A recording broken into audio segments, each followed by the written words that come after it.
सभी साईं भक्तों को ओम साईं राम। साईं भक्तों, आज श्री साईं सच्चरित्र हिंदी से अध्याय 39 बाबा का संस्कृत ज्ञान गीता के एक श्लोक की बाबा द्वारा टीका समाधि मंदिर का निर्माण।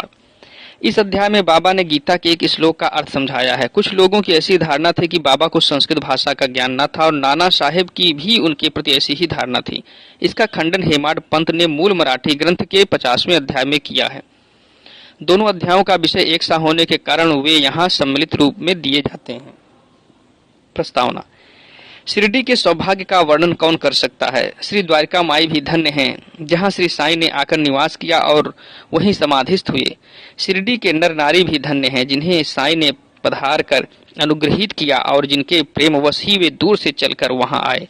शिरडी तो पहले एक छोटा सा ग्राम था, परंतु श्री साईं के संपर्क से विशेष महत्व पाकर वह एक तीर्थ क्षेत्र परिणित हो गया। शिरडी की नारियां भी परम भाग्यशालिनी हैं, जिनका उन पर असीम और अडिग विश्वास प्रशंसा के परे है। आठों पहर काम काज करते, पीसते, अनाज निकालते, गृह कार्य करते हुए वे उनकी कीर्ति का गुणगान किया करती थीं। उनके प्रेम की उपमा ही क्या हो सकती है। वे अत्यंत मधुर गायन करती थीं, जिसके गायकों और श्रोतागण के मन को परम शांति मिलती थी। बाबा द्वारा टीका। किसी को स्वप्न में भी ज्ञात न था कि बाबा संस्कृत के भी ज्ञाता हैं। एक दिन नाना साहेब चांदोरकर को गीता के एक श्लोक का अर्थ समझाकर उन्होंने लोगों को विस्मय में डाल दिया।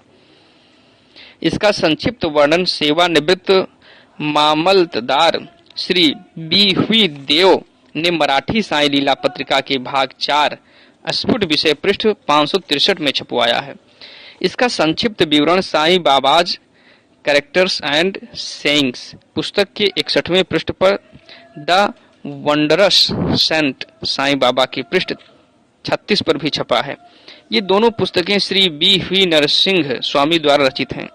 श्री बी वी देव ने अंग्रेजी में तारीख 27/9/1936 को एक वक्तव्य दिया है, जो कि नरसिंह स्वामी द्वारा रचित पुस्तक के भक्तों के अनुभव भाग 3 में छापा गया है। श्री देव को इस विषय की प्रथम सूचना नाना साहेब चांदोरकर से प्राप्त हुई थी, इसलिए उनका कथन नीचे उद्धृत किया जाता है। नाना साहेब चांदोरकर वेदांत के विद्वान विद्यार्थियों में से एक थे। उन्होंने अनेक टीकाओं के साथ गीता का अध्ययन भी किया था तथा उन्हें अपने इस ज्ञान का अहंकार भी था। उनका मत था कि बाबा संस्कृत भाषा से सर्वथा अनभिज्ञ हैं, इसीलिए बाबा ने उनके इस भ्रम का निवारण करने का विचार किया। यह उस समय की बात है जब भक्तगण अल्प संख्या में आते थे। बाबा भक्तों से एकांत में देर तक वार्तालाप किया करते थे। नाना साहेब इस समय बाबा की चरण सेवा कर रहे थे और अस्पष्ट शब्दों में कुछ गुनगुना रहे थे। बाबा: नाना, तुम धीरे धीरे क्या कह रहे हो। नाना: मैं गीता के एक श्लोक का पाठ कर रहा हूँ। बाबा: कौन सा श्लोक है वह। नाना: यह भगवत गीता का एक श्लोक है। बाबा: जरा उसे उच्च स्वर में कहो। तब नाना भगवत गीता के 4थे अध्याय का 34वां श्लोक कहने लगे।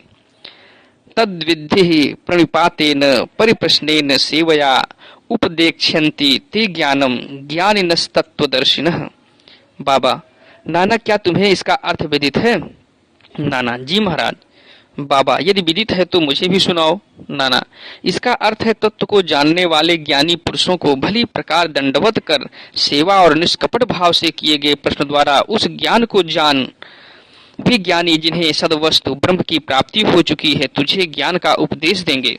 बाबा: नाना, मैं इस प्रकार का संकुल भावार्थ नहीं चाहता। मुझे तो प्रत्येक शब्द और उसका भाषांतरित उच्चारण करते हुए व्याकरण सम्मत अर्थ समझाओ। अब नाना एक एक शब्द का अर्थ समझाने लगे। बाबा: नाना, क्या केवल साष्टांग नमस्कार करना ही पर्याप्त है। नाना: नमस्कार करने के अतिरिक्त मैं प्रणिपात का कोई दूसरा अर्थ नहीं जानता। बाबा: परिप्रश्न का क्या अर्थ है। नाना: प्रश्न पूछना। बाबा: प्रश्न का क्या अर्थ है। नाना: वही प्रश्न पूछना। बाबा: यदि परिप्रश्न और प्रश्न दोनों का अर्थ एक ही है तो फिर व्यास ने परि उपसर्ग का प्रयोग क्यों किया। क्या व्यास की बुद्धि भ्रष्ट हो गई थी। नाना: मुझे तो परिप्रश्न का अन्य अर्थ विदित नहीं। बाबा: सेवा, यहाँ किस प्रकार की सेवा से आशय है। नाना: वही जो हम लोग सदा आपकी करते रहते हैं। बाबा: क्या यह सेवा पर्याप्त है। नाना: और इससे अधिक सेवा का कोई विशिष्ट अर्थ मुझे ज्ञात नहीं है। बाबा: दूसरी पंक्ति के उपदेक्ष्यन्ति ते ज्ञानम में क्या तुम ज्ञानम शब्द के स्थान पर दूसरे शब्द का प्रयोग कर इसका अर्थ कह सकते हो? नाना जी हाँ। बाबा कौन सा शब्द? नाना अज्ञानम। बाबा ज्ञानम के बजाय उस शब्द को जोड़कर क्या इस श्लोक का अर्थ निकलता है? नाना जी नहीं, शांकर भाष्य में इस प्रकार की कोई व्याख्या नहीं है। बाबा नहीं है तो क्या हुआ? यदि अज्ञान शब्द के प्रयोग से कोई उत्तम अर्थ निकल सकता है तो उसमें क्या आपत्ति है? नाना मैं नहीं जानता कि उसमें अज्ञान शब्द का किस प्रकार प्रयोग होगा। बाबा कृष्ण ने अर्जुन को क्यों ज्ञानियों या तत्वदर्शियों को नमस्कार करने, उनसे प्रश्न पूछने और सेवा करने का उपदेश किया था? क्या स्वयं कृष्ण तत्वदर्शी नहीं थे? वस्तुतः स्वयं ज्ञान स्वरूप। नाना जी हाँ, वे ज्ञानावतार थे, परंतु मुझे यह समझ में नहीं आता कि उन्होंने अर्जुन से अन्य ज्ञानियों के लिए क्यों कहा। बाबा क्या तुम्हारी समझ में नहीं आया? अब नाना हतप्रभ हो गए, उनका घमंड चूर हो चुका था। तब बाबा स्वयं इस प्रकार अर्थ समझाने लगे। ज्ञानियों को केवल साष्टांग नमस्कार करना पर्याप्त नहीं है, उन्हें सद्गुरु के प्रति अनन्य भाव से शरणागत होना चाहिए। केवल प्रश्न पूछना पर्याप्त नहीं, किसी प्रवृत्ति या पाखंड या वाक्य जाल में फंसाने या कोई त्रुटि निकालने की भावना से प्रेरित होकर प्रश्न नहीं करना चाहिए, वरन प्रश्न उत्सुकता पूर्वक केवल मोक्ष या आध्यात्मिक पथ पर उन्नति प्राप्त करने की भावना से ही प्रेरित होकर करना चाहिए। मैं तो सेवा करने या अस्वीकार करने में पूर्ण स्वतंत्र हूँ। जो ऐसी भावना से कार्य करता है वह सेवा नहीं कही जा सकती। उसे अनुभव करना चाहिए कि मुझे अपने शरीर पर कोई अधिकार नहीं है, इस शरीर पर तो गुरु का ही अधिकार है और केवल उनकी सेवा के निमित्त ही यह विद्यमान है। इस प्रकार आचरण करने से तुम्हें सद्गुरु द्वारा ज्ञान की प्राप्ति हो जाएगी, जैसा कि पूर्व श्लोक में बताया गया है। नाना को यह समझ में नहीं आ सका कि गुरु किस प्रकार अज्ञान की शिक्षा देते हैं। बाबा ज्ञान का उपदेश कैसा है? अर्थात भविष्य में प्राप्त होने वाली आत्मानुभूति की शिक्षा। अज्ञान का नाश करना ज्ञान है। गीता के इस श्लोक 18 से 66 पर ज्ञानेश्वरी भाष्य की ओवी 1396 में इस प्रकार वर्णन है। हे अर्जुन, यदि तुम्हारी निद्रा और स्वप्न भंग हो तब तुम स्वयं हो। इसी प्रकार है। गीता के अध्याय 5 से 16 के आगे टीका में लिखा है, क्या ज्ञान में अज्ञान नष्ट करने के अतिरिक्त कोई और भेद भी है? अंधकार नष्ट करने का अर्थ प्रकाश है। जब हम द्वैत नष्ट करने की चर्चा करते हैं तो हम अद्वैत की बात करते हैं। जब हम अंधकार नष्ट करने की बात करते हैं तो उसका अर्थ है कि प्रकाश की बात करते हैं। यदि हम अद्वैत की स्थिति का अनुभव करना चाहते हैं तो हमें द्वैत की भावना नष्ट करनी चाहिए। यही अद्वैत स्थिति प्राप्त होने का लक्षण है। द्वैत में रहकर अद्वैत की चर्चा कौन कर सकता है? जब तक वैसी स्थिति प्राप्त न हो तब तक क्या उसका कोई अनुभव कर सकता है? शिष्य श्री सद्गुरु के समान ही ज्ञान की मूर्ति हैं। उन दोनों में केवल अवस्था, उच्च अनुभूति, अद्भुत अलौकिक सत्य, अद्वितीय योग्यता और ऐश्वर्य योग में भिन्नता होती है। सद्गुरु निर्गुण निराकार सच्चिदानंद है। वस्तुतः वे केवल मनुष्य जाति और विश्व के कल्याण के निमित्त स्वेच्छा पूर्वक मानव शरीर धारण करते हैं, परंतु नर देह धारण करने पर भी उनकी सत्ता की अनंतता में कोई बाधा उपस्थित नहीं होती। उनकी आत्मोपलब्धि, लाभ, दैविक शक्ति और ज्ञान सदा एक से रहते हैं। शिष्य का भी तो यथार्थ में वही स्वरूप है, परंतु अनगिनत जन्मों के कारण उसे अज्ञान उत्पन्न हो जाता है और उसी के वशीभूत होकर उसे भ्रम हो जाता है तथा अपने शुद्ध चैतन्य स्वरूप की विस्मृति हो जाती है। गीता का अध्याय 5 देखो। अज्ञानेनावृतं ज्ञानम तेन मुह्यन्ति जन्तवः।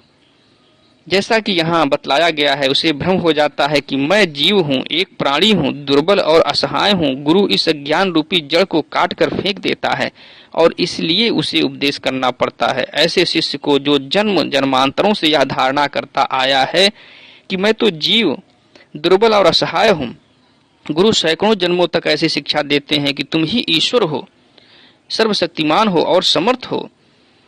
तब कहीं जाकर उसे किंचित मात्र भास होता है कि यथार्थ में मैं ही ईश्वर हूँ। सतत भ्रम में रहने के कारण ही उसे ऐसा भास होता है कि मैं शरीर हूँ, एक जीव हूँ तथा ईश्वर और यह विश्व मुझसे एक भिन्न वस्तु है। यह तो केवल एक भ्रम मात्र है जो अनेक जन्म धारण करने के कारण उत्पन्न हो गया है। कर्मानुसार प्रत्येक प्राणी को सुख दुख की प्राप्ति होती है। इस भ्रम, इस त्रुटि और इस अज्ञान की जड़ को नष्ट करने के लिए हमें स्वयं अपने से प्रश्न करना चाहिए कि यह अज्ञान कैसे पैदा हो गया, वह अज्ञान कहाँ है, और इस त्रुटि का दिग्दर्शन कराने को ही उपदेश कहते हैं। अज्ञान के नीचे लिखे उदाहरण हैं। मैं एक जीव या प्राणी हूँ, शरीर ही आत्मा है, मैं शरीर हूँ। ईश्वर, विश्व और जीव भिन्न भिन्न तत्व हैं। मैं ईश्वर नहीं हूँ, शरीर आत्मा नहीं। इसका बोध ना होना, इसका ज्ञान ना होना कि ईश्वर, विश्व और जीव एक ही है।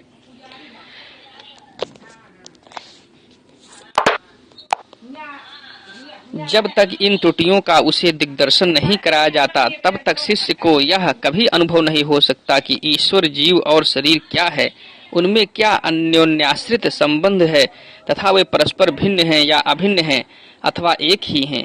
इस प्रकार की शिक्षा देना और भ्रम को दूर करना ही अज्ञान का ज्ञानोपदेश कहलाता है। अब प्रश्न यह है कि जीव जो स्वयं ज्ञान मूर्ति है, उसे ज्ञान की क्या आवश्यकता है? उपदेश का हेतु तो केवल त्रुटि को उसकी दृष्टि में लाकर अज्ञान को नष्ट करना है। बाबा ने आगे कहा, प्रणिपात का अर्थ है शरणागति। शरणागत होना चाहिए तन मन धन से, अर्थात अनन्य भाव से। कृष्ण अन्य ज्ञानियों की ओर क्यों संकेत करते हैं? सद्भक्तों के लिए तो प्रत्येक तत्व वासुदेव हैं। भगवद गीता अध्याय 7 से 11, अर्थात कोई भी गुरु अपने भक्त के लिए कृष्ण है और गुरु शिष्य को वासुदेव मानता है, और कृष्ण इन दोनों को अपने प्राण और आत्मा। भगवद गीता अध्याय 7 से 18 पर ज्ञान देव की टीका। चूंकि श्री कृष्ण को विदित था कि ऐसे अनेक भक्त और गुरु विद्यमान हैं, इसीलिए उनका महत्व बढ़ाने के लिए ही श्री कृष्ण ने अर्जुन से ऐसा उल्लेख किया। समाधि मंदिर का निर्माण। बाबा जो कुछ करना चाहते थे उसकी चर्चा वे कभी नहीं करते थे। प्रत्युत आसपास ऐसा वातावरण और परिस्थिति का निर्माण कर देते थे कि लोगों को बाद में उनका निश्चित परिणाम देखकर बड़ा अचंभा होता था। समाधि मंदिर इस विषय का उदाहरण है। नागपुर के प्रसिद्ध लक्षाधिपति श्रीमान बापू साहेब बूटी सुकुटुंब शिरडी में रहते थे। एक बार उन्हें विचार आया कि शिरडी में स्वयं का एक बड़ा वाड़ा होना चाहिए। कुछ समय के पश्चात जब वे दीक्षित बाड़े में निद्रा ले रहे थे तो उन्हें एक स्वप्न हुआ। बाबा ने स्वप्न में आकर उनसे कहा कि तुम अपना एक वाड़ा और एक मंदिर बनवाओ। श्यामा भी वहीं शयन कर रहा था और उसने भी ठीक वैसा ही स्वप्न देखा। बापू साहब जब उठे तो उन्होंने श्यामा को रुदन करते देखकर उससे रोने का कारण पूछा। तब श्यामा कहने लगा, अभी अभी मुझे एक स्वप्न आया था कि बाबा मेरे बिल्कुल समीप आए और स्पष्ट शब्दों में कहने लगे कि मंदिर के साथ वाड़ा बनवाओ, मैं समस्त भक्तों की इच्छाएं पूर्ण करूंगा। बाबा के मधुर और प्रेम पूर्ण शब्द सुनकर मेरा प्रेम उमड़ पड़ा तथा गला रुंध गया और मेरी आंखों से आंसुओं की धारा बहने लगी, इसलिए मैं जोर से रोने लगा। बापू साहेब बूटी को आश्चर्य हुआ कि दोनों के स्वप्न एक से ही हैं। धनाढ़ तो वे थे ही। उन्होंने वाड़ा निर्माण करने का निश्चय कर लिया और श्यामा के साथ बैठकर एक नक्शा खींचा। काका साहेब दीक्षित ने भी उसे स्वीकृत किया और जब नक्शा बाबा के समक्ष प्रस्तुत किया गया तो उन्होंने भी तुरंत स्वीकृति दे दी। तब निर्माण कार्य प्रारंभ कर दिया गया और श्यामा की देखरेख में नीचे मंजिल, तहखाना और कुआं बनकर तैयार हो गए। बाबा भी लेंडी को आते जाते समय परामर्श दे दिया करते थे। आगे यह कार्य बापू साहेब जोग को सौंप दिया गया। जब कार्य इस तरह चल ही रहा था, उसी समय बापू साहेब जोग को एक विचार आया कि कुछ खुला स्थान भी अवश्य होना चाहिए, जिसके बीचों बीच मुरलीधर की मूर्ति की भी स्थापना की जाए। उन्होंने अपना विचार श्यामा को प्रकट किया तथा बाबा से अनुमति प्राप्त करने को कहा। जब बाबा वाड़े के पास से जा रहे थे तभी श्यामा ने बाबा से प्रश्न कर दिया। श्यामा का प्रश्न सुनकर बाबा ने स्वीकृति देते हुए कहा कि जब मंदिर का कार्य पूर्ण हो जाएगा तब मैं स्वयं वहां निवास करूंगा, और वाड़े की ओर दृष्टिपात करते हुए कहा, जब वाड़ा पूर्ण बन जाएगा तब हम सब लोग उसका उपभोग करेंगे, वहीं रहेंगे, घूमेंगे फिरेंगे और एक दूसरे को हृदय से लगाएंगे तथा आनंद पूर्वक विचरेंगे। जब श्यामा ने बाबा से पूछा कि क्या यह मूर्ति के मध्य कक्ष की नींव के कार्य आरंभ का शुभ मुहूर्त है, तब उन्होंने स्वीकारात्मक उत्तर दे दिया। तभी श्यामा ने एक नारियल लाकर फोड़ा और कार्य प्रारंभ कर दिया। ठीक समय में सब कार्य पूर्ण हो गया और मुरलीधर की एक सुंदर मूर्ति बनवाने का प्रबंध किया गया। अभी उसका निर्माण कार्य प्रारंभ भी न हो पाया था कि एक नवीन घटना घटित हो गई। बाबा की स्थिति चिंताजनक हो गई और ऐसा दिखने लगा कि वे अब देह त्याग देंगे। बापू साहेब बहुत उदास और निराश से हो गए। उन्होंने सोचा कि यदि बाबा चले गए तो बाड़ा उनके पवित्र चरण स्पर्श से वंचित रह जाएगा और मेरा सब लगभग 1,00,000 रुपया व्यर्थ हो जाएगा। परंतु अंतिम समय बाबा के श्री मुख से निकले हुए वचनों ने मुझे वाड़े में ही रखना केवल बूटी साहेब को ही सांत्वना नहीं पहुंचाई वरन अन्य लोगों को भी शांति प्रदान की। कुछ समय के पश्चात बाबा का पवित्र शरीर मुरलीधर की मूर्ति के स्थान पर रख दिया गया। बाबा स्वयं मुरलीधर बन गए और वाड़ा साईं बाबा की समाधि मंदिर। उनकी अगाध लीलाओं की थाह कोई न पा सका। श्री बापू साहेब बूटी धन्य हैं जिनके वाड़े में बाबा का दिव्य और पवित्र पार्थिव शरीर अब विश्राम कर रहा है।